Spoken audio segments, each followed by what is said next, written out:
Buenas tardes. Bueno, vamos a dar inicio a este nuevo webinar del Comité de Hemodinamia de FAC. En esta oportunidad vamos a hablar del tema tan importante que está en boga hoy en día, como es la embolia de pulmón. Eh, Primero agradecerle al doctor Ignacio Sigalini porque fue el que se encargó de toda la organización y de todo para poder armar este webinar, que la verdad que es muy interesante. Así que les voy a presentar cómo va a ser la temática y la dinámica del webinar, y después le doy paso para comenzar. Eh, entonces lo presento al doctor Ignacio Cialini, que es vicepresidente del Comité de Cardiología Intervencionista de FAC, que trabaja, se desempeña en el Hospital Privado de Rosario como cardiólogo intervencionista. Él va a hacer una introducción a la temática, sobre todo hablando de los equipos de respuesta en el TEP, ¿sí? Cuál es su importancia, y un poco cuáles son los métodos para la intervención endovascular.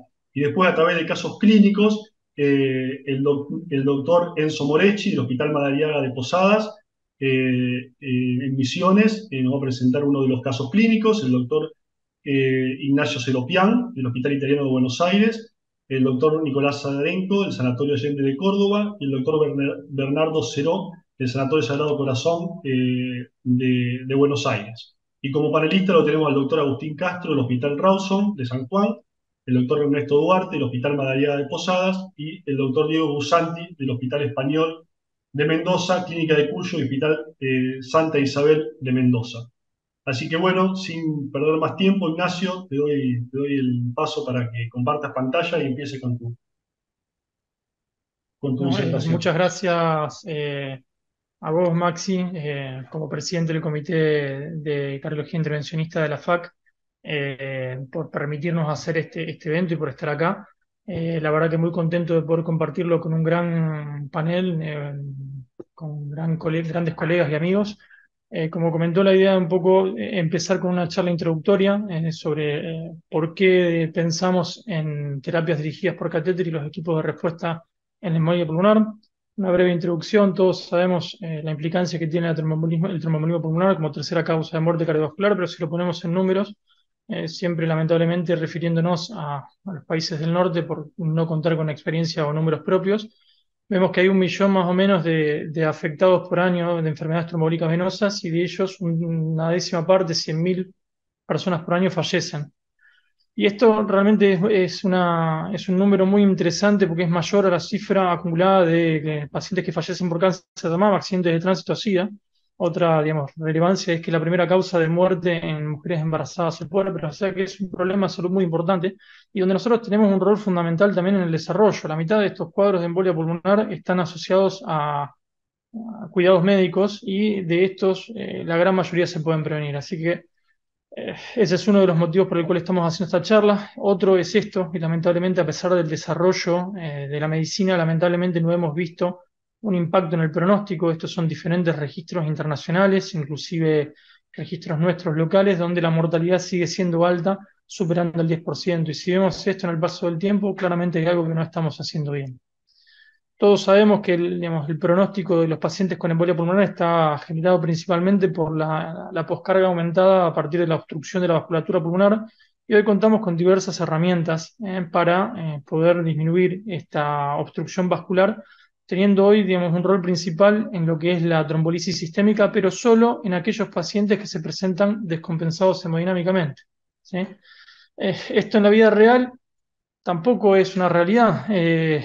Fíjense que también en distintos registros, inclusive en nuestra experiencia nacional, incluso en pacientes que se presentan con descompensación hemodinámica, el uso de terapias de reperfusión es extremadamente bajo.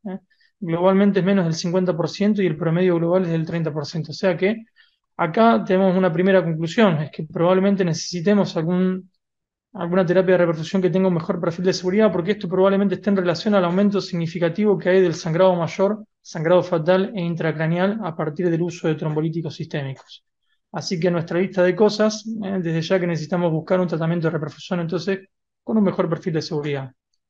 Por otro lado, parece un poco difícil de entender que tengamos que esperar a que el paciente, digamos, se descompense como para actuar, teniendo hoy distintas herramientas que nos permiten identificar al paciente en esa cascada descendente hacia el shock, como distintos métodos de imágenes que permiten ver el impacto en el ventrículo derecho o biomarcadores que permiten ver injuria miocárdica antes de llegar a la caída de la presión, que me parece a mí que esto ya es tarde, es que se nos escapó un poco la tortuga. Lamentablemente hoy la recomendación se basa principalmente en este estudio, muchos lo conocen, el PEITO, un estudio muy grande, 1.000 pacientes de justamente este subgrupo de pacientes que tienen compromiso del ventrículo derecho por imágenes y biomarcadores positivos, donde la infusión sistemática de tenecteplase solamente disminuyó, ¿no?, el riesgo de descompensación hemodinámica, pero a expensas de la verdad que inaceptable aumento del riesgo de sangrado, más de 12 veces del stroke, digamos, principalmente el stroke hemorrágico. Y esto es la base de la evidencia por el cual hoy se desaconseja completamente las terapias digamos, de reperfusión sistémicas en este subgrupo de pacientes y hay que simplemente monitorear en forma cercana y esperar a la descompensación para actuar. Yo les pregunto, digamos, ¿realmente estos pacientes son todos iguales y la tensión arterial debería ser el único parámetro clínico para valorar la necesidad de reperfusión? Brevemente un caso, mujer de 70 años, fíjense, normotensa, taquicárdica, taquipneica, este tipo de pacientes, ventrículo derecho dilatado, biomarcadores positivos y un tromboembolismo pulmonar que lo paso rápido, con mucha afectación sobre todo a la arteria pulmonar izquierda. Algunos predictores tomográficos de mal pronóstico, relación del BDI invertida, reflujo de contraste en la vena cava, y les agregamos algunos condimentos, siempre normotensa pero con disnea persistente, desaturación, una TDP proximal extensa, salvas de FA de alta respuesta ventricular, oligonuria y TB no sostenida, pero todos tranquilos porque la presión arterial estaba arriba de 90. Yo no sé si nos quedamos tranquilos con esta paciente y no tenemos que empezar a hacer alguna otra cosa. Si uno se pone a ver en detalle el peito, que hoy es el avance para no hacer mucho más en estos pacientes, no había ningún criterio clínico de selección. Y también el endpoint era a muy corto plazo, 7 días, cuando la mayor parte de los pacientes tienen episodios o muerte dentro de los 30 días. Entonces, los mismos investigadores, para tratar de mejorar la identificación de pacientes de riesgo, hicieron un análisis post-hoc que cambiaron el combinado a 30 días de muerte, descompensación y recurrencia y encontraron algunas variables clínicas que se asociaban, que lamentablemente estaban presentes en menos de la mitad de los pacientes, o sea que no eran pacientes tan graves. Y en estos pacientes sí, la infusión de tenecteplase tuvo una mejoría franca. Entonces ellos obviamente hablan de la incorporación de otras variables clínicas para poder tomar decisiones. Así que creo que un concepto importante es que la presión arterial no nos tiene que tapar el bosque. Hay un montón de características, ya sea tomográficas o de cuadro concomitante, que pueden aumentar, digamos, el riesgo de eventos, que significan un aumento del riesgo de eventos. E incluso estos pacientes, más del 40% se asocian a un bajo gasto oculto. ¿eh? Estos son otros marcadores como la taquicardia persistente, el índice de shock, lactato. Hay un montón de predictores que realmente nos pueden ayudar a discriminar. Ya esto se viene hablando hace mucho tiempo, esto es de hace casi 10 años de la Sociedad Argentina de Cardiología, donde habla de un subgrupo de pacientes que tendrían un shock oculto y que incluso, a pesar de no tener hipotensión arterial, uno podría ir hacia técnicas más invasivas. Así que claramente creo que tenemos que mejorar la identificación de pacientes de mayor riesgo. Y acá está digamos, lo que vamos a discutir hoy, el pilar. Un mejor tratamiento de reperfusión parecería ser la técnica endovascular, siguiendo un poco el camino que se siguió en el infarto y en el accidente cerebrovascular, y una mejor identificación de pacientes de riesgo. Y acá cumple un rol fundamental el desarrollo de equipos de respuesta, o PERT por sus siglas en inglés. ¿Qué es esto? No es más que un conjunto de profesionales de distintas disciplinas que discuten en vivo y en directo, o sea, en el momento de presentación del paciente, principalmente en forma virtual. Nosotros lo hacemos a partir de un grupo de WhatsApp y se discute el paciente y se define, digamos, al momento qué conducta seguir.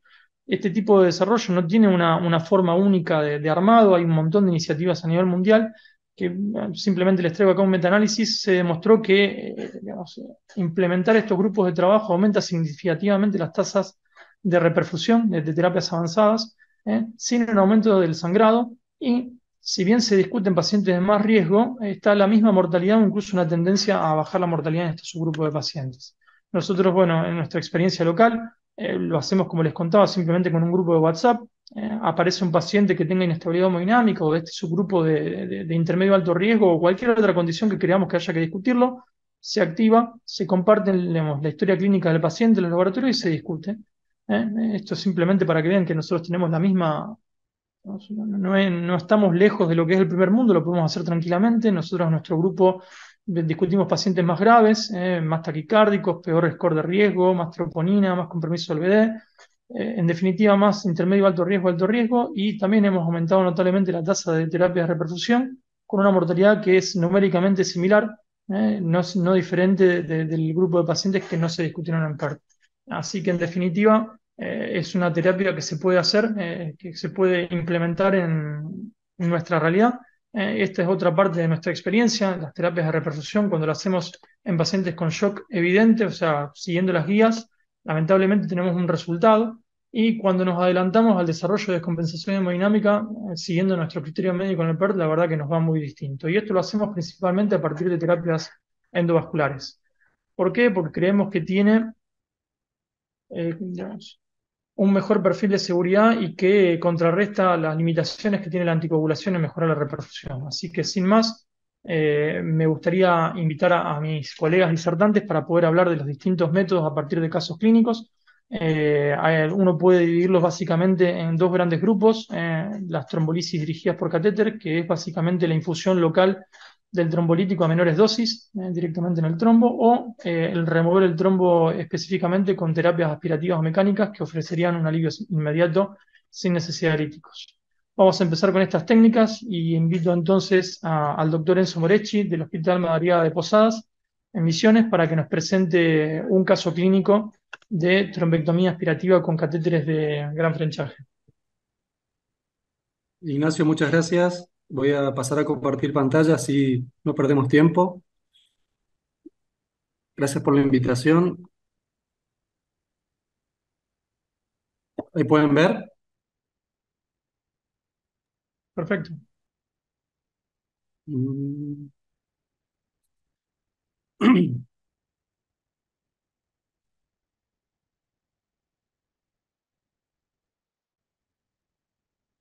Bueno, el caso lo titulamos tromboaspiración eh, con catéter de gran calibre. Este caso lo tuvimos en el Madrid hace unos 2 meses aproximadamente. Es un paciente masculino de 44 años, sin factores de riesgo cardiovascular. Se realizó un procedimiento quirúrgico, una minisectomía parcial con artroscopía. Fue dado de alta de forma ambulatoria en el día. Eh, y a los 5 días el paciente presenta un episodio de disnea súbita con dolor precordial. Consulta en otro nosocomio donde lo tratan de forma sintomática y lo mandan a la casa. El paciente persistía con disnea en clase funcional 3, ya con algunos episodios en clase funcional 4, por lo cual consulta emergencia en nuestro hospital. Y lo primero que le hacen es la radiografía. En la radiografía no se evidencia ninguna alteración patológica en el parénquima. Sí le hacen el electrocardiograma, asumen el cuadro como un síndrome coronario agudo inicialmente. Al hacer el juego enzimático inicial y por el cuadro del dolor, se hace la interconsulta correspondiente al cardiólogo que está de guardia. Y lo que encuentra el cardiólogo en el electro es una taquicardia sinusal con un bloqueo de rama derecha con el patrón S1QTT3. Así que con este antecedente quirúrgico reciente, lo que sospecha es en una embolia pulmonar. El paciente clínicamente se encontraba taquicárdico, taquimédico, normotenso y desaturando al momento del examen físico. Eh, bueno, ahí hay un error de imágenes, disculpen, ahí estaba el score de PESI y el PESI modificado, pero como pueden ver en el laboratorio, la troponina ya era elevada. Al inicio el dímero D fue positivo, estaba hipoxémico en el estado C-base con desaturación y tenía un ProBNP elevado. Los criterios para el PESI y el PESI modificado dieron altos, más de 2 puntos, y se le hizo un eco bedside que lo que nos mostró fue acá el índice de McConnell positivo, o sea, había una hipoquinesia de la pared libre con hormoquinesia del resto de los segmentos.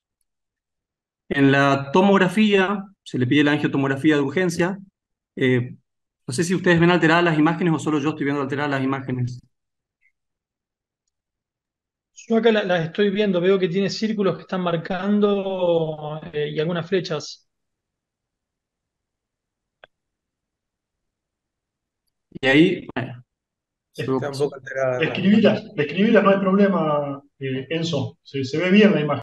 Sí, se ve que no sé qué pasó, pero bueno, el paciente tiene trombo en el tronco de la arteria pulmonar, tiene dos trombos en las arterias pulmonares principales, tiene trombos en las interlobares, tanto inferiores y superiores, en ambos campos, en ambos lóbulos en ambos pulmones. Disculpen que no sé qué pasó con la presentación.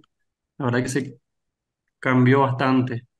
Bueno, y acá lo que tenía era un algoritmo ya con el diagnóstico hecho del TEP, donde hicimos activar el, el PERT del equipo. Lo que discutimos fue justamente lo que dijo Ignacio del shock oculto. Los criterios del shock oculto que tenía el paciente eran taquicardia, taquipnea con desaturación, hipoxemia en el estado óseo base, el índice de shock que lo nombró Ignacio que sí daba positivo y una alta carga trombótica en la tomografía. Ahí activamos el PERT-TIM, asumimos que el paciente tenía un TEP agudo de riesgo intermedio alto, por todos los criterios, por la tomografía, el índice ventrículo derecho, ventrículo izquierdo alterado, la porción del septum rectificada o aplanada. Había la gran carga trombótica que presentaba, entonces nos daba para riesgo intermedio alto con los criterios de laboratorio también. Se le hace un ecodoppler venoso en esa misma internación, donde se evidencia una trombosis venosa profunda del miembro inferior derecho. Y lo que decide el PERT inicialmente por encontrarse normotenso el paciente es hacer el monitoreo en la unidad coronaria, iniciar la anticoagulación con heparina y tomar conducta expectante teniendo la posibilidad de recibir el dispositivo de tromboaspiración mecánica. El día que se recibe el dispositivo de la tromboaspiración mecánica, que fue al tercer día, pueden ver ya que en el tronco de la arteria pulmonar no se evidenciaba el trombo. Esto asumimos en ese momento que fue por la anticoagulación que recibió el paciente ni bien ingresó. Y pueden ver que en el pulmón del lado derecho sí hay trombo en la interlobar y en la lobar superior, lo mismo del lado izquierdo. Ya sin tanta carga trombótica aguda, sí tenía un poco más de estos 7, 8 días que tuvo el paciente de forma ambulatoria formando trombos en la periferia del pulmón. Haciendo una imagen comparativa de lo que era la angiotomografía del ingreso y la arteriografía, pueden ver la disminución de la carga trombótica, trombos agudos, subagudos, del lado derecho, lo mismo del lado izquierdo. Y ya teniendo la arteriografía inicial, habiendo avanzado con la cuerda, punción venosa guiada por ecografía, con un introductor 6 French, avanzado con un catéter Pictel y una cuerda, primero una Terumo y después una Amplatz. Avanzamos con el dispositivo, que el dispositivo que en ese momento teníamos la disponibilidad era el FlowTriever. El FlowTriever viene con una vaina, ¿sí? Que es el número 1.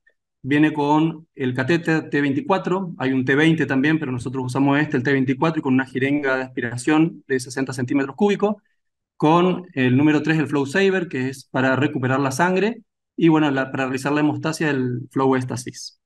Hicimos obviamente la preparación antes del procedimiento, ya con el paciente en sala, aprendimos y utilizamos el material, vimos la flexibilidad y la navegabilidad del material, vimos cómo íbamos a trabajar, si íbamos a ir a la rama derecha primero, a la rama izquierda. Todo eso discutimos previo a la sala. Puse acá unos videos, no sé si lo pueden ver bien, para que vean bien cómo es el material y el tamaño. El introductor en la primera imagen, el primer recuadro rojo. En el segundo recuadro pueden ver la jeringa de 60 centímetros con ya en el dispositivo del catéter y con cómo se hace la forma de aspiración con la válvula cerrada, y después de tener con la traba la seguridad en negativo, se abre la válvula y ejerce la aspiración continua. Las otras imágenes son cómo uno rescata la sangre y la vuelve a paciente. Y en la imagen de la derecha se ve cómo el dispositivo funciona con la aspiración, sabiendo que, ya avisado por la industria, hay material trombótico que puede quedar en el introductor, se pueden hacer 2, 3 aspiraciones o las que se necesiten, o incluso se puede retirar todo el sistema, purgarlo a todo y volver a introducirlo por la misma cuerda Amplatz que uno deja en la arteria pulmonar derecha o izquierda. Es una lástima acá, pero bueno, acá tenían las imágenes de- del procedimiento en sí y de la imagen del trombo que se sacó del pulmón derecho, que se hicieron 5 aspiraciones. Se recuperó 3 veces acá con perdón, 5 veces con el FlowSaver. Este es del lado izquierdo, se hicieron 4 aspiraciones. Fíjense acá en la imagen de la izquierda cómo se recupera la sangre, y esta jeringa que está hacia abajo es la que tiene el trombo. Después se inclina esto y hay una jeringa que va del otro extremo, y es la que se recupera la sangre, la que se devuelve al paciente. Bueno, y acá estaba el resultado de las dos arterias pulmonares, tanto derecha e izquierda. Nos quedó un remanente arterial pulmonar izquierdo. Acá estaba el resultado final. Esto es el trombo que se sacó el paciente, pero bueno, en definitiva el paciente se cerró con el dispositivo Flow Éstasis. Tuvimos una duración de procedimiento de 1 hora 30. Se cree, se estima que tuvimos una pérdida de 90 mililitros de pérdida de sangre. Estuvo internado 24 horas en la unidad coronaria. Se hizo un ecodoppler de control inmediatamente, y al día siguiente, donde se vio que las presiones habían mejorado y el ventrículo derecho también había mejorado, y se decidió el alta con rivaroxaban 15 miligramos cada 2 3 semanas, y luego 20 miligramos por día en el tratamiento, al seguimiento por ambulatorio. El paciente consulta a los 15, 20 días aproximadamente por un cuadro de disnea y dolor precordial. Ya la gente de emergencia conocía el caso y tenía toda la historia. Le hace directamente una angiotomografía, sin avisarnos, nos avisa después de la angiotomografía. Y bueno, con la gente de imágenes, los cardiólogos de guardia, activando el equipo de PERP, se vio que toda la tomografía y la carga trombótica que tenía el paciente había desaparecido por completo a los 15 días. Les pido disculpas por las imágenes, tuve un inconveniente previo a la clase y se ve que se modificó, no sé qué pasó, pero bueno, muchas gracias por la posibilidad de presentar el caso. Perfecto, Enzo, se pudo ver bien y pudimos ver bien cómo realizaron la intervención, así que si bien algunas imágenes a lo mejor no se vieron perfectas, pero estuvo muy bien, así que muy interesante. El Gracias, dispositivo, doctor. el dispositivo Float Trevia viene con un dispositivo de cierre femoral en todo el coso. Sí, Viene con el así es. Flow Estasis, es un dispositivo Flow que Éxtasis. nos permite generar una compresión. Se le hace un punto profundo, se lo pasa a través de este dispositivo y se lo presiona hacia abajo con fuerza, generando como una hemostasia mecánica simplemente con eso.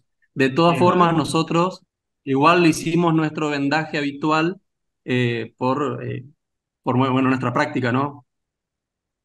perfecto. Bueno, Ignacio, si querés Bien. avanzar. Sí, cómo no. Para seguir con los dispositivos de trombectomía aspirativa, lo invito al doctor Bernardo Ceró, que es cardiólogo intervencionista del Sanatorio Sagrado Corazón de la Ciudad de Buenos Aires, a que nos presente un caso de método de trombectomía aspirativa continua. Muchas Bueno, gracias. muchas gracias Ignacio por la presentación. Primero quiero decir que estoy en Buenos Aires, pero soy Entre Ríos, así que lo primero que quiero es aplaudir lo federal de este grupo. Eh, no sé si se está viendo la presentación. Sí, ahí se ve perfecto, gracias. Ok, perfecto. Bueno, este es un caso clínico de una paciente con tromboembolismo pulmonar agudo de riesgo moderado alto, una paciente con riesgo de sangrado elevado y signos de mala evolución clínica. Un poco lo que venimos hablando. Esto vamos a tratar de ir lo más rápido posible. Es una mujer entonces de 40 años, tabaquista, sin otros antecedentes cardiovasculares importantes para la edad, que tuvo un accidente de auto con volcamiento, múltiples eh, mecanismos de lesión en San Luis, fractura del surco coronal, edema perilesional, hematoma epidural derecho, áreas de neumoencéfalo, fracturas costales y fracturas vertebrales a nivel lumbar. Esto fue el 20 de enero. Es derivada a nuestro centro por mayor complejidad. Una semana después, una vez que más o menos la estabilizaron, en la tomografía de cerebro de control había un progreso del hematoma intraparenquimatoso frontal derecho, hematoma perilesional que se extendía a región temporal y un ligero desplazamiento de la línea media. Extenso neumotórax izquierdo, derrame pleural bilateral, fracturas costales, fracturas vertebrales. Se fue estabilizando a la paciente, primero inicialmente en clínica médica, en piso de internación general, por episodios convulsivos, pasó a terapia, se hizo artrodesis lumbar en múltiples niveles, y el 6 de febrero evoluciona ya estando en clínica médica de nuevo, con taquipnea, taquicardia, desaturación en forma súbita, que no mejora a pesar de oxígeno en aumento, se sospecha de TEP, se hace una angiotomografía en la cual, ya la vamos a ver, presenta un TEP masivo bilateral global y segmentario. Una presión media inicialmente, entonces, cuando nos comentan el paciente, de 67, no estaría hemodinámicamente inestable si uno es estricto, frecuencia cardíaca taquicárdica 130, y en el electrocardiograma, patrón de S1, QTS3, aparte de la taquicardia sinusal. Se evalúa por el grupo PERT con toda esta información. Esta es la tomografía que le hicieron inicialmente. Vamos a ver entonces un tronco cabalgando, un trombo cabalgando en la arteria pulmonar principal hacia el lado derecho, hacia el lado izquierdo, con mayor carga hacia el lado derecho. Vamos a ver en la foto, por ahí se ve un poco mejor, con más detalle, como hay gran carga trombótica y más que nada hacia el pulmón derecho. Entonces, tenemos a esta paciente joven con un sangrado intraparenquimatoso cerebral en la evaluación de la escala de PESI. Tiene 40, a ver, tiene troponina positiva, tiene dilatación y compromiso del ventrículo derecho, tiene un PESI de 100, pero que si tendría 40, que eso le da moderado, pero que si tendría en vez de 40, 45 años, se tendría 105 y sería alto. El PESI simplificado sí le da de 2, lo cual ya es alto, y un riesgo de sangrado alto también. Entonces, esta paciente, como se decía anteriormente, está en el grupo sin inestabilidad hemodinámica, pero por ahora. Y entonces, ¿qué hay que hacer? Hay que esperar a que la paciente se descompense hemodinámicamente para actuar, y actuar en este caso que sería trombólisis sistémica en una paciente con un sangrado intracerebral.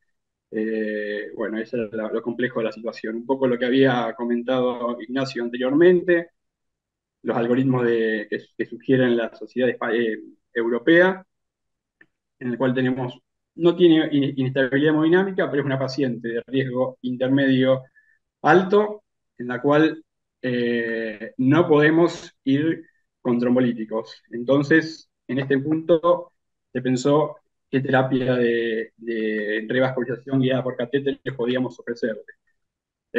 Opción de ir fragmentación con pigtail, como se hizo durante muchos años. Angiojet, pero la angiojet generalmente está, digamos, con coadyuvancia de trombolíticos. Y en ese momento no estaba todavía el FlowTriever en Argentina, tampoco estaba el ECOS, que también sería trombólíticos, entonces lo que hicimos fue optar por el sistema de penumbra como tromboaspiración mecánica. Un poquito para hablar rápidamente de lo que es el sistema penumbra. Vamos a ver un videito. Espero que corra. Es un sistema de aspiración controlado que depende de la consola. La nueva tiene un sistema, digamos, inteligente que detecta y regula la cantidad de aspiración de sangre, depende si detecta trombo o detecta una arteria libre, para no estar aspirando permanentemente sangre, que es una de las grandes críticas que tiene este sistema, el gran volumen de sangre que uno le termina sacando al paciente cuando uno está aspirando en un sector que no hay trombo. Para esto se tiene un sistema de luces verdes que titilan, nos dice que estamos en un lugar libre de trombos, en una arteria sin trombos, y si se pone amarillo, sí significa que está el catéter obstruido. También tiene un sistema de sonido en el cual, a medida que nosotros escuchamos este sonido, significa que también está permeable. Cuando se detiene es porque detecta trombo y estamos aspirando.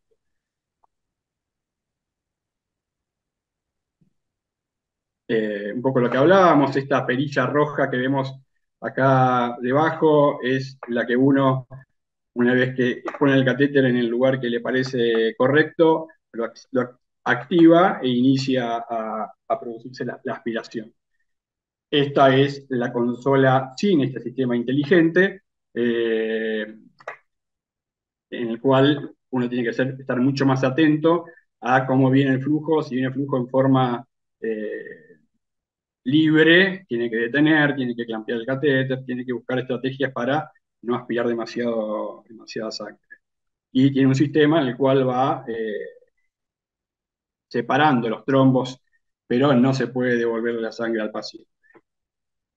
Esta consola lo que hace es mantener permanente ese vacío máximo durante todo el procedimiento. Este gráfico no es muy feliz porque no se ve la línea que se mantiene por encima sin variaciones, a diferencia de lo que ocurre con la jeringa, que a medida que se va llenando de sangre va disminuyendo la fuerza de aspiración. Esto es un poco la diferencia entre la consola sola, que aspira, y es difícil discriminar cuando uno está aspirando, tiene trombo o no tiene trombo, y con el sistema computarizado asistido que tiene la capacidad de hacer esta discriminación y cortar la aspiración. El catéter es un catéter con hipotubo de acero inoxidable, cortado con láser. La nueva versión es de 12 French, por lo cual necesitamos por lo menos ir con una vaina de 14. eh, pero bueno, por ahí comparando con los otros dispositivos también tienen un frenchaje bastante importante.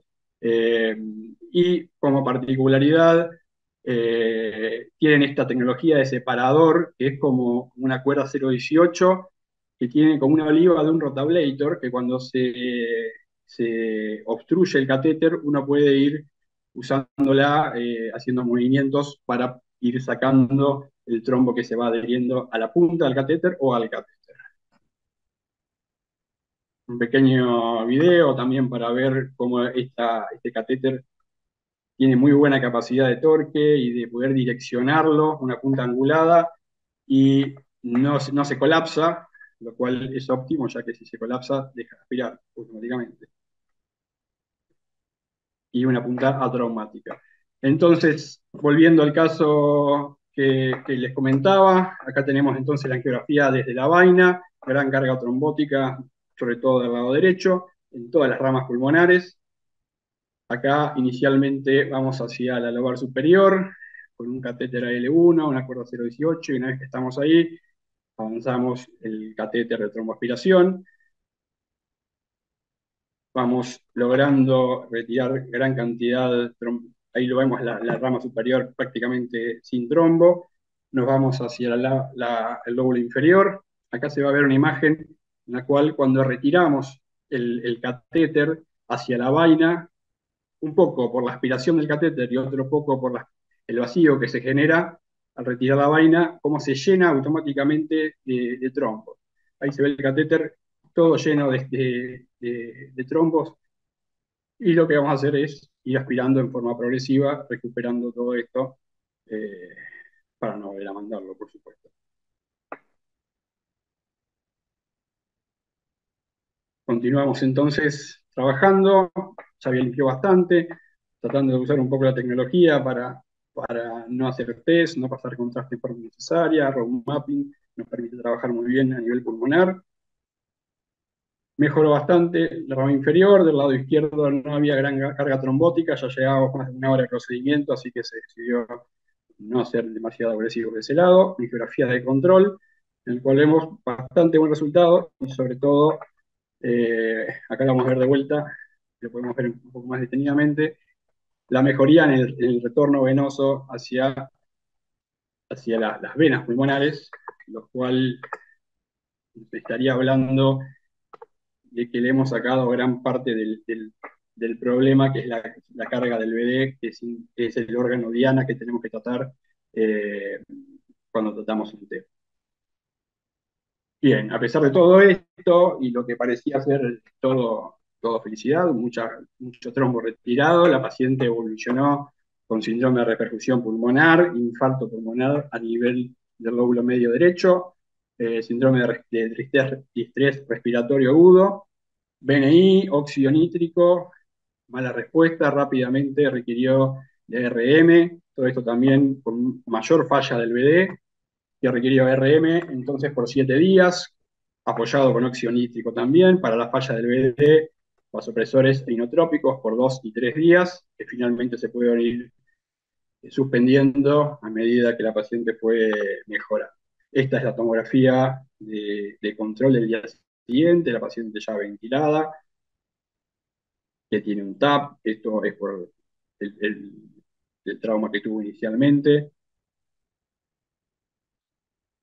Ahí vemos la imagen en el lóbulo medio derecho, imagen de vidrio esmerilado bilateral. A los 5 días, a ver si me corre esto, el control también de tomografía, el cual ya empezamos a ver que estaba bastante mejor, pero más consolidado el infarto pulmonar. Finalmente la paciente fue mejorando de esto y de todo lo otro que le pasó y se pudo ir de alta. En el control por consultorios externos, esto fue entonces principios de febrero, esta tomografía de control es de julio, en el cual la paciente ya se pudo restituir a su vida normal, ecos de control sin presión pulmonar, eh, y la relación BD-BI volvió a ser normal y sin compromiso de la función del BD. Una secuela tactofibrosos a nivel de donde fue el infarto pulmonar, pero finalmente una buena evolución.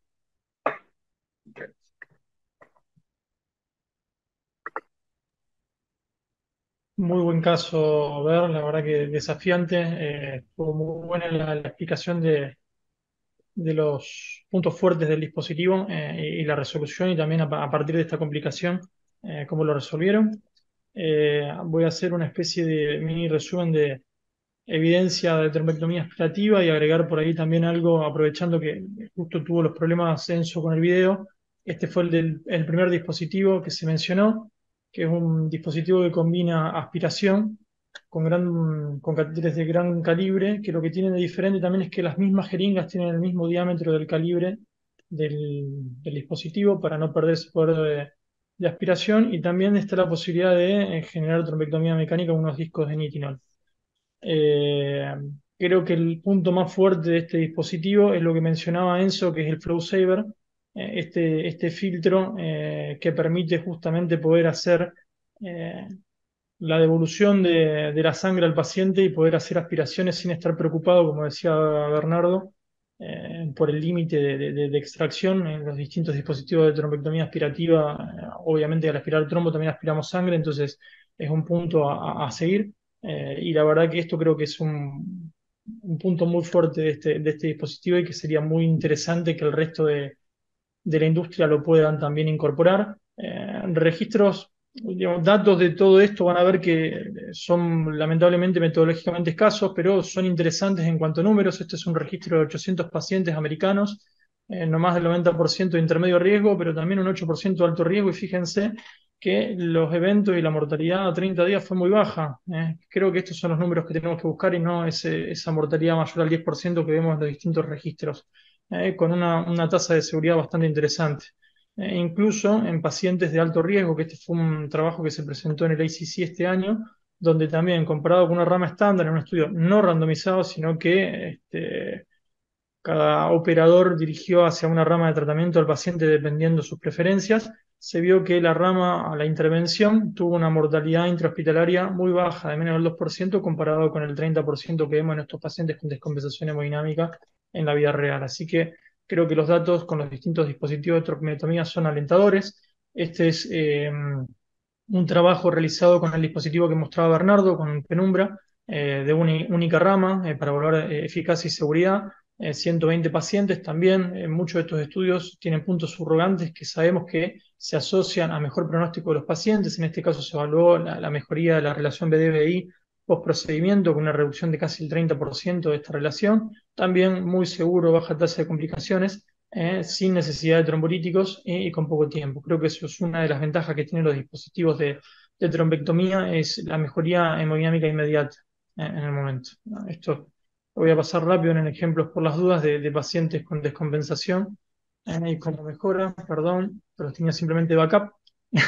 Y ahora sí, nos abocamos al otro grupo de tratamiento, que es la trombolisis dirigida por catéteres, ya sea aislados o facilitados con algún método de ultrasonido, por ejemplo, fragmentación, que pondrían una mayor área de superficie.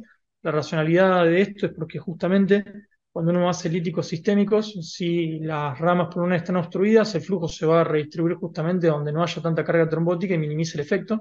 Entonces, al atravesar directamente el trombo, Con los catéteres se permiten dosis mucho más bajas en tiempo más prolongado que mejoraría su perfil de seguridad. Así que, en primer lugar, me gustaría invitar al doctor Ignacio Seropián, que es cardiólogo intervencionista del Hospital Italiano de Buenos Aires, a que nos cuente, digamos, el método que también tiene más evidencia, que es el ultrasonido, además la diálisis local asistida por ultrasonido. Creo que es una de las personas en Argentina que más experiencia tiene con esto, así que es un placer tenerte acá, Nacho. Bueno, Nacho, muchas gracias a todos por la invitación. Espero que estén viendo en presentación. Por la última vez tuve algún problema, lo ven bárbaro. Bueno, se ve en presentación. Este es mi principal conflicto de interés respecto de la, digamos, trombolisis local asistida por ultrasonido. La realidad es que no lo usamos más y menos en la Argentina, pero sí es verdad que tenemos mucha experiencia porque se usó durante mucho tiempo. El concepto, ya lo dijo el doctor Cialini, es un catéter que infunde trombolíticos a baja dosis en contacto estrecho con el trombo, con el agregado de ondas de ultrasonido, que un concepto importante, sobre todo para los que no conocen, el ultrasonido lo que hace es crear puentes para que el firinolítico se pegue mejor y aumente su contacto. O sea, no es una trombotricia como si fuera una litotricia. Digo esto porque alguna vez escuchamos por ahí que, bueno, no tiene contraindicación, entonces poner el ultrasonido solo. Esto es facilitado por el ultrasonido. El ultrasonido no es una trombectomía. Y esto ya lo comentó muy bien Nacho, pero uno podría decir, si, ¿por qué no pongo directamente por una vía periférica si esto no es una TBP y todo va a pasar por el pulmón si no hay un shunt? Y eso surge por los estudios básicos que alejan de las zonas donde están tapadas cualquier droga o sustancia que uno incluye. Y lo del el agregado de ultrasonido, aunque sea in vitro para mejorar el efecto de trombectomía, es algo viejo, de la década del 90 en estudios in vivo. Entonces, básicamente, cuando uno compara estos dos nuevos métodos, que ahora va a hablar el doctor Saerenco, de firinolíticos locales con y sin el agregado de ultrasonido, claramente el agregado de ultrasonido lo que tiene es que fue el primero disponible, es el que más evidencia tiene, un estudio randomizado y por lo menos 6 a 7 estudios prospectivos, dependiendo de cómo uno lo cuente, tiene evidencia en pacientes con compromiso hemodinámico y tiene, digamos, ongoing, como hay una industria importante sponsoreándolo, un estudio contra anticoagulación en TEP de riesgo intermedio alto. ¿Y qué tiene en contra? Y bueno, el más importante, cuanto más le agreguemos cosas, en este caso el ultrasonido es más caro, en este caso es mucho más caro que un catéter convencional. Al agregar la consola que emite el ultrasonido tiene algo más de complejidad, más enchufes, más cables. La sonda se calienta, entonces requiere como un purgado, un lavado constante. Y una de las razones por las cuales no lo utilizamos más es que hay un estudio randomizado iniciado por investigadores que comparó el catéter con el ultrasonido prendido contra apagado y que dio exactamente lo mismo. Entonces, eso se demuestra un poco en nuestra experiencia. Esto empezó incluso antes de que yo llegara al Hospital Italiano. Yo empecé en el año 2014 y la línea azul es el trombolisis con ultrasonido. Y fíjense cómo fue creciendo hasta el año 2019-2020. En el año 2020 además de las cuestiones económicas, en el mitad del 20 se publica el Sunset SPD, que es este estudio que les comentaba, y entonces a partir de ahí nosotros en el Hospital Italiano no utilizamos ninguno más con ultrasonido y sí aumentó bastante más la terapia, digamos, firinolisis local no facilitada por ultrasonido. Nosotros publicamos nuestra serie inicial de los primeros 43 pacientes y fíjense, 95% fueron con el sistema facilitado con ultrasonido. Y también había algunos pacientes con shock. Y yendo a un caso clínico, que es un poco lo que se pedía, se trata de una paciente de 72 años que como factores de riesgo cardiovasculares solo era hipertensa y tabaquista, tenía una enfermedad vascular periférica con un aneurisma de aorta abdominal en seguimiento, una fractura de hombro y que se presenta, bueno, disnea a 2 días de evolución, que progresa a clase funcional 4, ortopnea, ingresa taquicárdica, taquipneica, normotensa, desaturando aire ambiente que requiere de una máscara con reservorio para para corregir. Y en el electrocardiograma, bueno, ven la taquicardia sinusal, los signos de sobrecarga según OQTT, etcétera, marcadores aumentados, ese es mi hijo que quiere participar, y también con aumento del ácido láctico, aunque no tenía compromiso hemodinámico.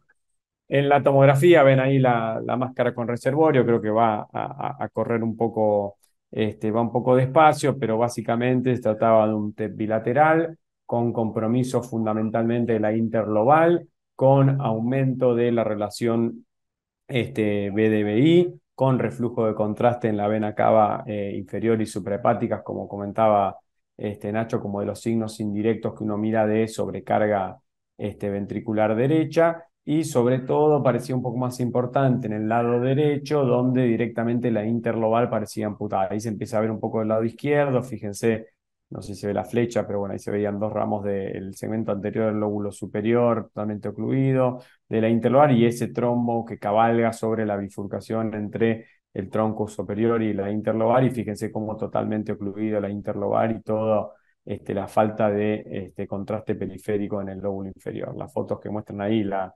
oclusión derecha y a izquierda un poco más distal. Ecocardiograma como se esperaba, el ventrículo derecho dilatado con deterioro de la función ventricular, la vena cava que no colapsa. Sí, entonces, por definición, estamos hablando de un test de riesgo intermedio alto de la clasificación europea, PESI 4 es PESI 1, el BOBA, que es un score que usamos bastante, que predice, digamos, complicaciones asociadas al TEP, y por otro lado lo tenemos que balancear con el riesgo de sangrado, ¿no? Teniendo en cuenta qué tratamiento vamos a dar, un riete intermedio. Se activa el PERT y se decide, en este caso, como terapia inicial, porque esto es algo importante, si lo hacemos como digamos, de rescate, no por descompensación hemodinámica, sino por falta de respuesta a anticoagulación sola o de entrada, en este caso fue inicial. Lamentablemente la exportación de la imagen no salió con la sustracción digital, pero creo que se puede ver igual bien en la derecha el trombo cabalgando sobre la bifurcación, también la falta de perfusión en el lóbulo inferior, ahí está la imagen con sustracción digital frenada, la presión pulmonar era de 32, como dato para recordar, el ventrículo derecho en forma aguda no se puede acomodar a un aumento súbito de la poscarga, entonces si encuentran presiones históricas pulmonares, se dice mayor de 60, hay que sospechar que se trata de algo, digamos, reagudizado, algo crónico sobre algo agudo sobre algo que ya estaba crónicamente. En las imágenes selectivas con un poco de oblicuidad se puede ver lo mismo que decía, la interlobar casi ocluida, sobre todo el lado derecho, pero del lado izquierdo también bastante comprometido. Y acá un poco lo que es el procedimiento, básicamente lo importante al usar trombolíticos locales es que el trombolítico esté en contacto con el trombo, o sea, no se trata de poner un catéter pigtail y dejarlo ahí que infunda, eso es lo mismo que infundirlo con una vena periférica, entonces lo que hacemos es atravesar el trombo se recanaliza fácilmente con cualquier cuerda, nos aseguramos que estamos sobre todo en el lóbulo inferior, que es la zona que mayor hematosis hace, y aparte en este caso, como vieron, era que estaba amputada, y sobre ese catéter de infusión se avanzan estos puntitos radiopacos negros que son los transmisores que emiten el ultrasonido, y una vez que está en posición, se inicia la infusión. Podemos discutir los regímenes, en este caso hicimos solo unilateral, que es gran parte de nuestra experiencia por cuestiones económicas, 1 miligramo hora durante 24 horas por cuestión también de programación de los quirófanos y demás. En la radiografía de tórax se puede ver cómo queda normoposicionado el catéter, no tengo la flecha, pero se ven los puntitos que muestran el catéter posicionado, y a las 24 horas ya la paciente se notaba que estaba clínicamente mucho mejor, frecuencia cardíaca debajo de 100, dejó de tener máscara reservorio, una cánula nasal, puede hacer buenas apneas para la sustracción digital, y fíjense cómo limpió casi totalmente, sobre todo el pulmón derecho, que era lo que más comprometido estaba, y una franca mejoría también del pulmón izquierdo. Estas son las imágenes selectivas de cada uno de los pulmones. Recuerden que estaba totalmente amputada la interlobar y ese trombo que cabalgaba sobre la bifurcación, y como les dije, en el izquierdo también hubo algo de mejoría, y esto nosotros lo presentamos en el TCT, ahora tendré que ponerme a escribir el full text, como hay un efecto residual, o sea, por más de que uno lo infunda en el pulmón derecho, hay un efecto de recirculación, y nosotros analizando en forma ciega los scores de cantidad de trombo, el score de Miller, vimos que si bien mejora más o un poco más el pulmón donde uno pone el catéter, también mejora mucho el del otro lado. La paciente tuvo intercurrencias, tuvo un hematoma del sitio de punción. Esta era una época donde no hacíamos todas las punciones guiadas por eco. Eso por suerte lo hemos ido cambiado y creo que es muy importante ser muy meticuloso con la punción porque si bien la dosis de trombolíticos muy baja son trombolíticos, y después tuvo otras intercurrencias, insuficiencia renal, hasta un herpes oftálmico, tuvo 17 días internada, fue de edad de altas. Lamentablemente muchas veces estos primeros eventos trombóticos son el diagnóstico de una enfermedad oncológica oculta, fue el caso, un cáncer de páncreas avanzado y lamentablemente falleció al año y medio después del TEP. Entonces, como comentarios finales, la trombolisis local, como concepto general, es un tratamiento muy estudiado y que está validado para TEP, y entre ellos gran parte de esa evidencia la construyó el trombolítico, digamos, el catéter facilitado por ultrasonido. Es el mejor momento de la cardiología en general e intervencionista para estar atento a los estudios randomizados. Esos son algunos. Básicamente comparan ecos contra anticoagulación, INARI contra anticoagulación, INARI contra ecos, penumbra contra anticoagulación, trombolíticos como el Paito, pero dosis media contra anticoagulación, poniéndolo por la vena y dejándonos afuera nosotros. O sea, es un momento donde hay muchísima evidencia que nos va a ayudar a justamente lo que siempre nos pidieron, que es mostrarme evidencia sólida para que justifiquemos estos tratamientos. Yendo específicamente al facilitado por ultrasonido en Argentina, lamentablemente no lo recomiendo, es muy caro y no tiene evidencia que justifique ese costo y aparte es más complejo. Hay muchos distintos esquemas de tratamiento, si es unilateral, si es bilateral, si es más rápido, si es menos dosis, etcétera. En general, la dosis utilizada está alrededor de 20 miligramos de RTPA. En algunos metaanálisis, la tasa de sangrado intracerebral, ese 2% que comentaba Nacho del Paito, baja a 0,09 con estas dosis locales. Y en concepto general, que es más para la charla de la causa de elenco, es el que más disponiblemente lo podemos tener y más rápido se puede activar porque es un poco menos costoso, no en este caso el asociado al ultrasonido, y es técnicamente más sencillo. Muchas gracias.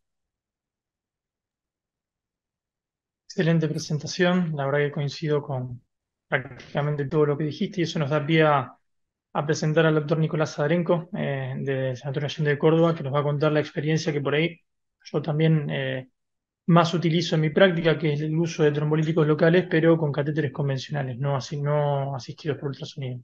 Así que Nicolás, te agradezco mucho, te cedo la palabra. Bueno, muchas gracias Nacho, sobre todo por la invitación y a FAC también por el espacio. Bueno, voy a compartir. Ahí ven mi pantalla. ¿Se ve bien? Sí, perfecto. Bueno, perfecto. Bueno, yo lo mío, mi caso no tiene tanto piripipí como mostraron los otros chicos. Lo mío es un poco más básico, como dijeron. Yo soy el doctor Nicolás Aderenco, soy cardiólogo intervencionista del Sanatorio Allende y soy misionero, así que bastante litoraleño el grupo de hoy. El caso que les voy a presentar es un caso de una mujer de 65 años que no tenía muchos antecedentes, salvo haber tenido un episodio de tromboembolia aguda en el 2014, que fue tratado con anticoagulantes orales y finalizó su tratamiento en el 2016, que anduvo muy bien, y el antecedente de un cáncer de mama por el cual recibió quimio y radioterapia.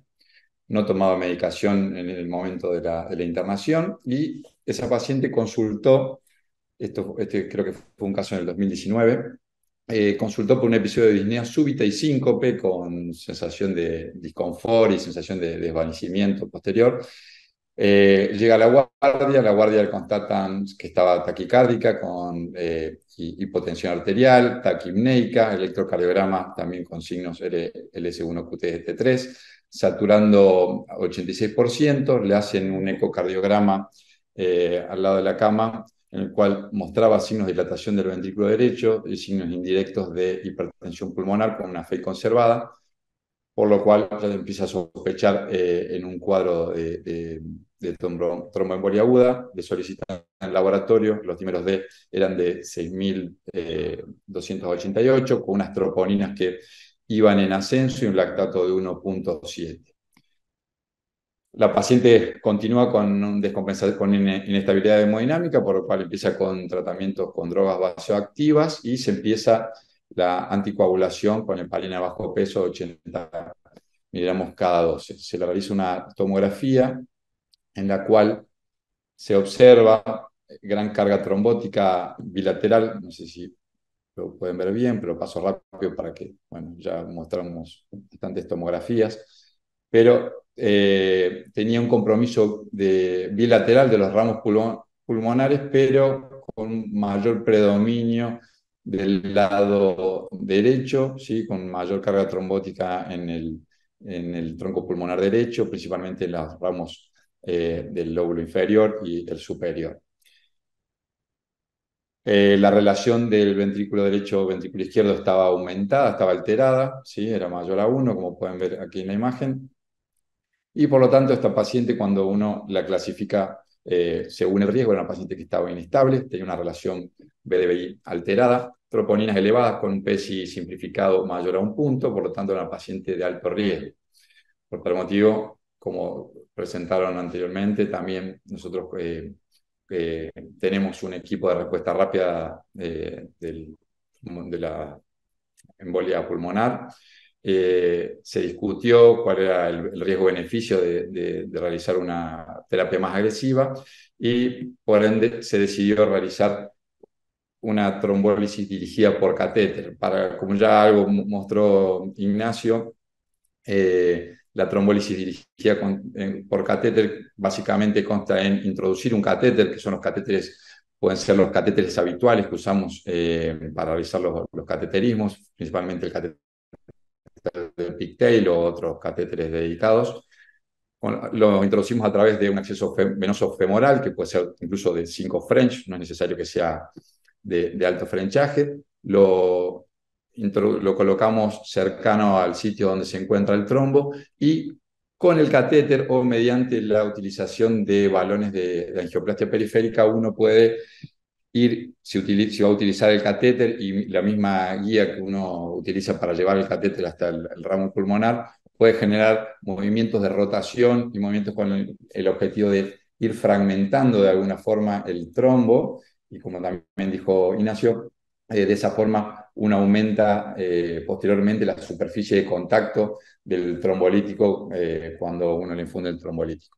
Hay catéteres que fueron diseñados para la realización de este procedimiento, como el Unifuse, el Crack Manamara y el Pulse, que permiten infundir con tipo modo de spray el trombolítico y luego se lo puede dejar en infusión permanente. Las dosis que habitualmente se recomiendan después de este procedimiento es realizar dosis máximas de hasta 30 miligramos. El objetivo siempre es que sean menores a 30 miligramos, con una razón de infusión de entre 0,5 a 1 miligramo hora de RTPA en uno o en ambos pulmones por 24 horas, también que ya lo han mostrado anteriormente. Estas imágenes aquí del lado derecho son imágenes de algunos casos que presentamos nosotros de nuestra primera experiencia con este procedimiento. Bueno, entonces, por lo tanto, volviendo a nuestro caso, lo que hicimos fue introducir un catéter con el cual hicimos la angiografía selectiva de los dos ramos pulmonares. Aquí se puede ver en el ramo pulmonar derecho la presencia del trombo. El izquierdo no tenía tanta carga trombótica, pero sí se ven trombos en el tronco principal. Y luego se introdujo una guía y un balón en el cual realizamos la fragmentación de esos trombos con el balón y posteriormente introdujimos 2 catéteres de pigtail y los ubicamos uno en cada ramo pulmonar y le realizamos, que esto ya es algo nuestro, le realizamos una infusión primero local de 5 miligramos de RTPA por pulmón. Siempre el objetivo nuestro es hacer 10 miligramos locales. Cuando el compromiso es bilateral, colocamos un catéter en cada rama y le hacemos una infusión local en bolo de 5 miligramos y luego le dejamos una infusión con 2 bombas de infusión de medicamentos en cada catéter y le dejamos la infusión durante 2 horas.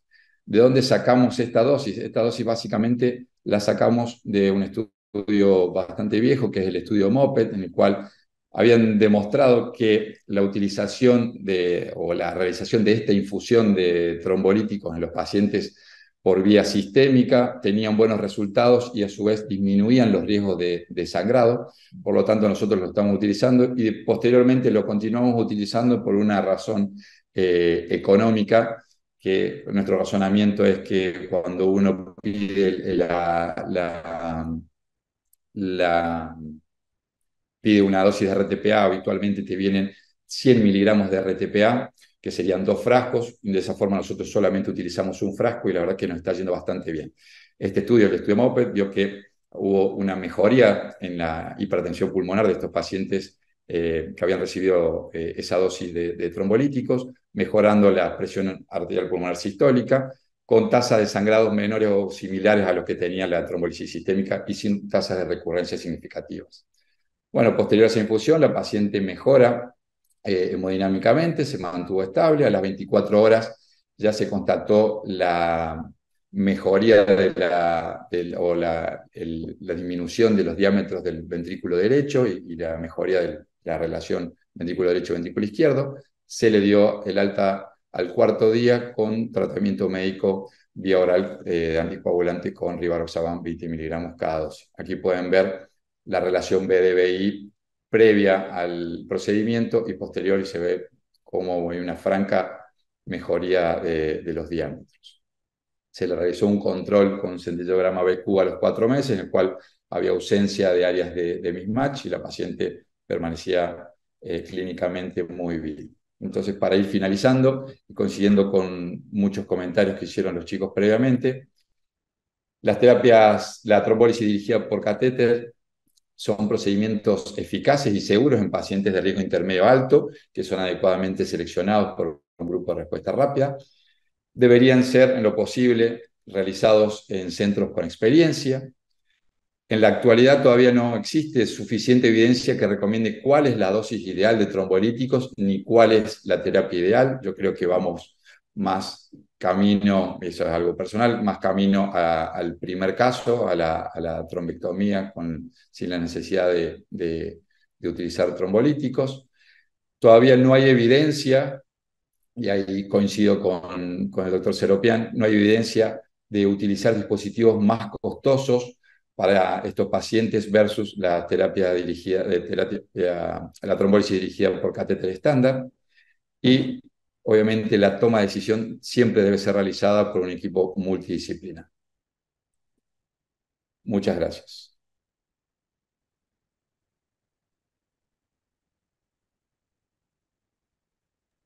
Excelente, Nicolás, muy buena la presentación. Como para ir cerrando, bueno, yo lo comentaba, coincido con lo que habían dicho el doctor Seropian y lo que dijo Nicolás. Nosotros adoptamos también esta técnica en su mayoría. Esta fue la paciente que les presenté brevemente, que tenía muchos criterios clínicos de mala evolución, luego de trombolisis local con catéteres y la respuesta con la mejoría franca de las presiones pulmonares que tuvimos. Evidencia sólida no hay mucha. Este es un metaanálisis que se publicó este año con 44 estudios, muchos de ellos de carácter observacional, pacientes de intermedio o alto riesgo, y fíjense que se comparó la evolución dependiendo de la técnica: anticoagulación aislada, trombolitis sistémica y trombolisis dirigida por catéter. La trombolisis por catéter, en comparación con la trombolisis sistémica, mejora la mortalidad intrahospitalaria. Tiene una menor incidencia de sangrado mayor y una menor incidencia de sangrado intracraneal. O sea, parece que efectivamente no solo es más efectiva, sino que es principalmente más segura, que es lo que necesitamos.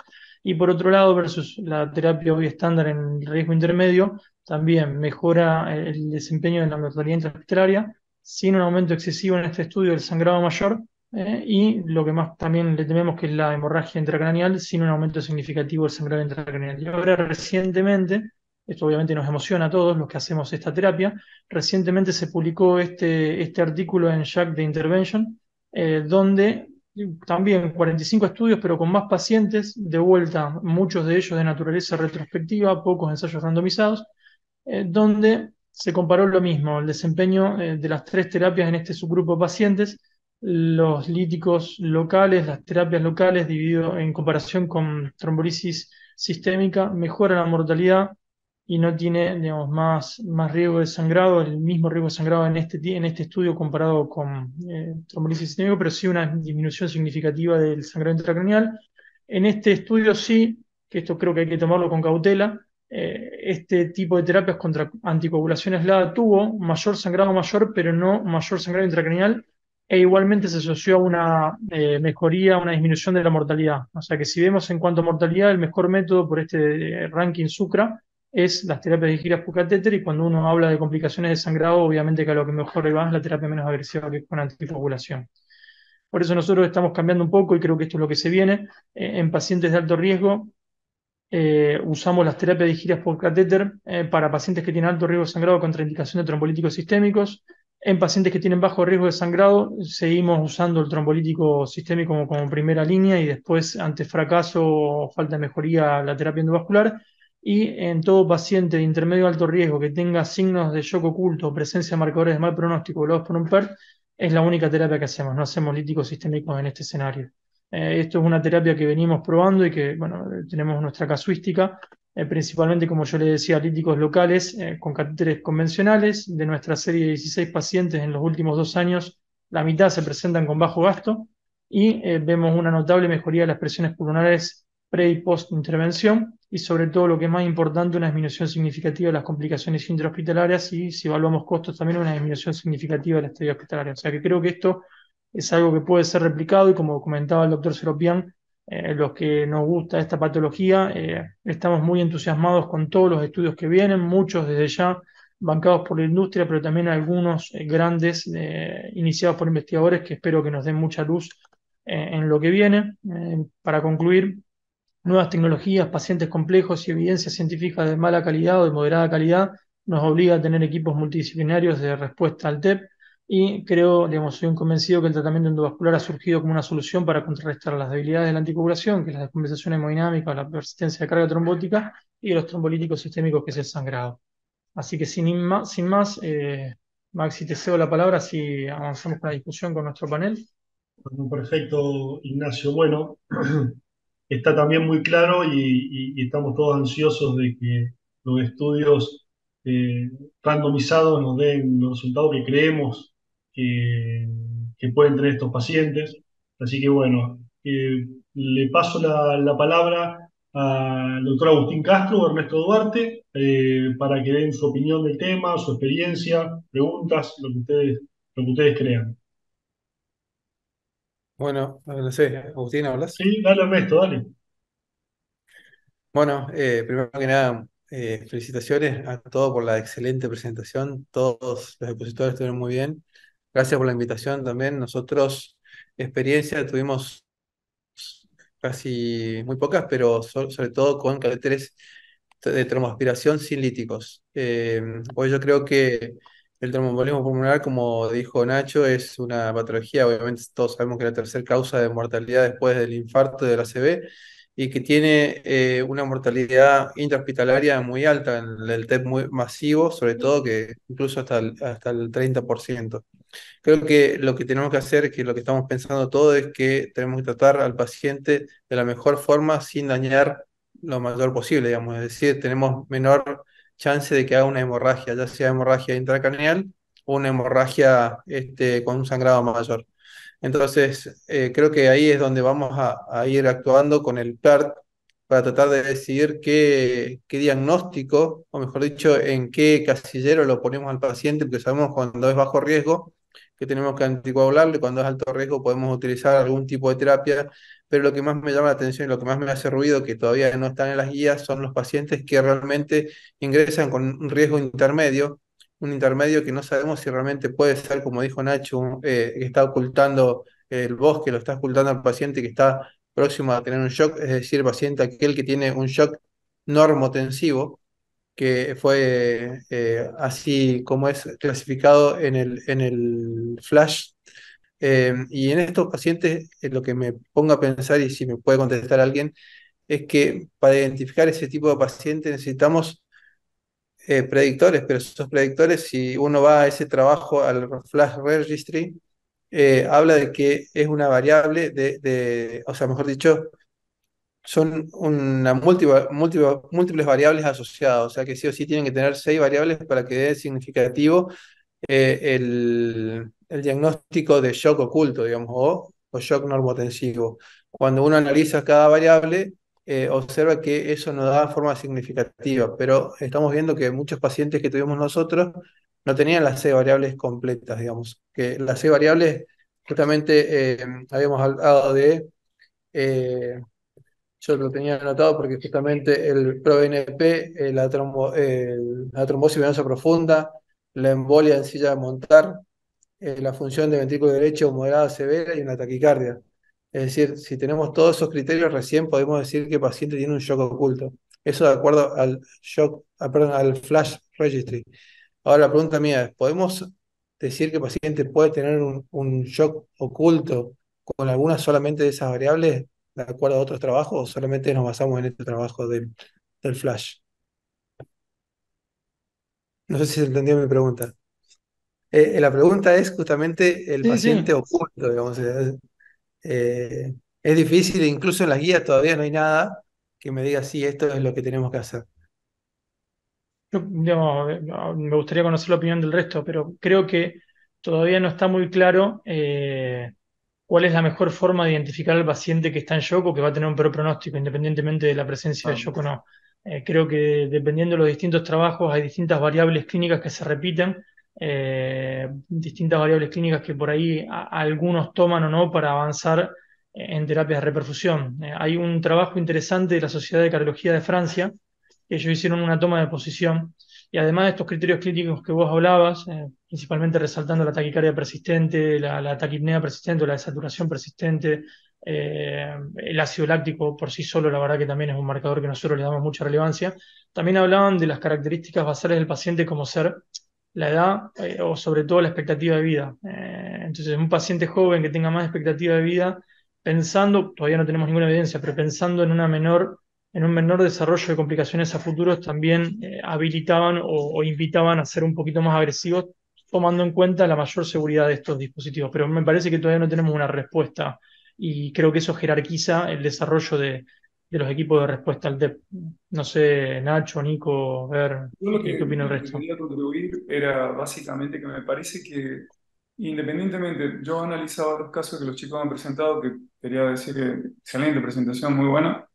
De los 4 casos presentados, 3 eran normotensos, ¿no? O sea que me parece que nosotros estamos siendo poco exigentes con las variables de calificación o estratificación de los pacientes.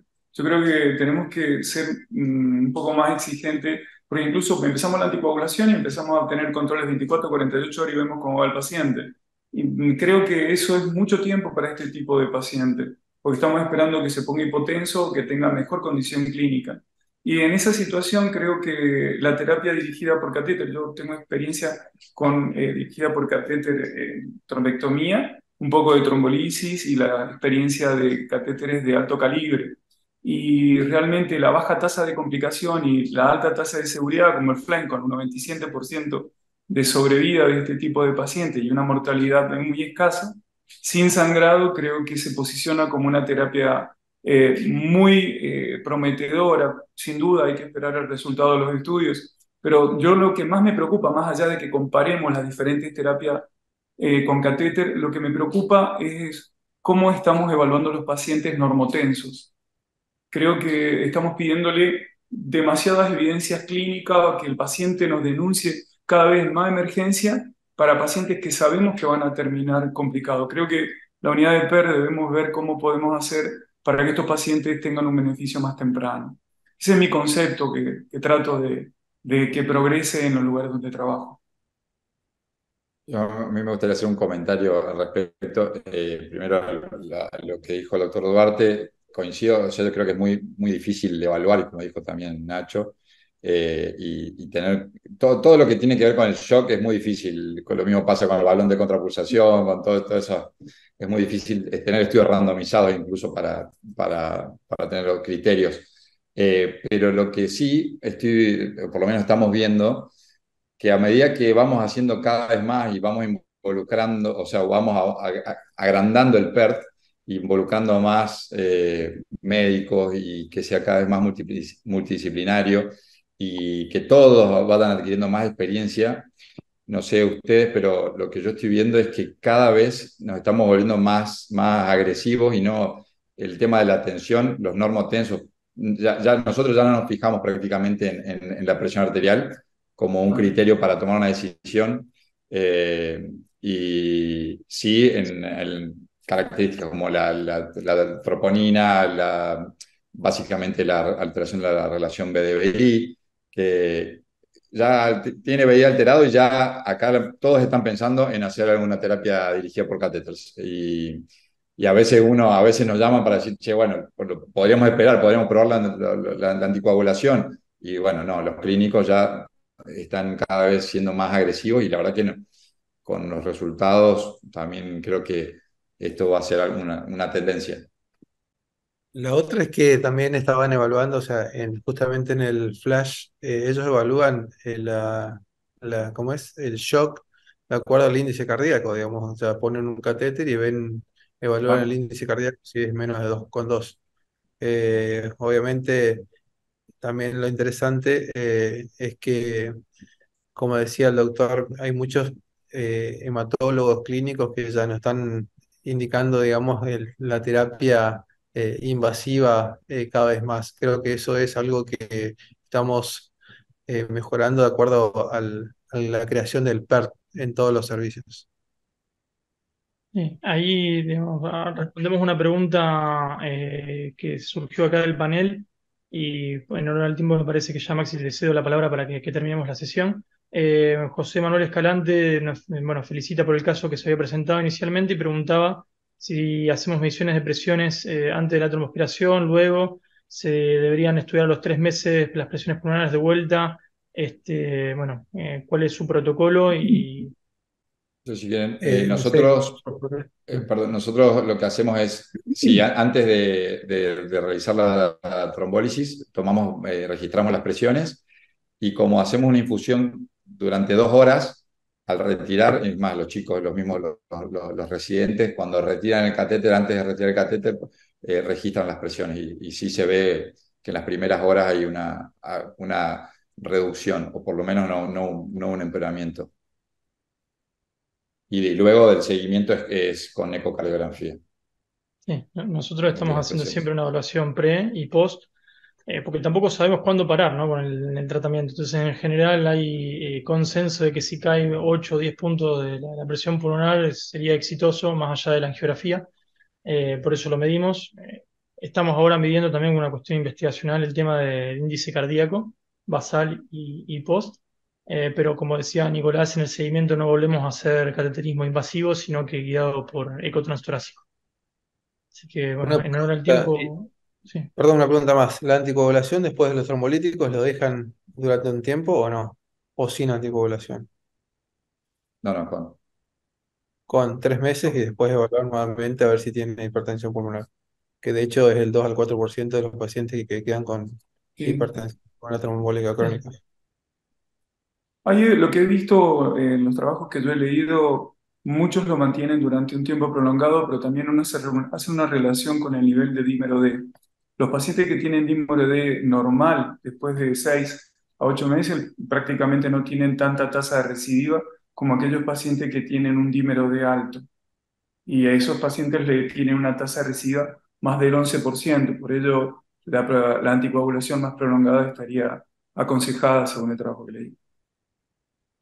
Coincido, Bueno, coincido. muy Bueno, bien. Me parece que en honor al tiempo lo vamos a dar por terminado. Nos pasamos como 15 minutos, así que bueno, los felicito a todos. La verdad que muy buenas presentaciones. Así que en nombre de la FAC lo felicito y nos estamos viendo pronto. ¿Eh? Saludos. Muchas Muchas gracias. gracias. Gracias por la gracias. Gracias. invitación. Chao, chao.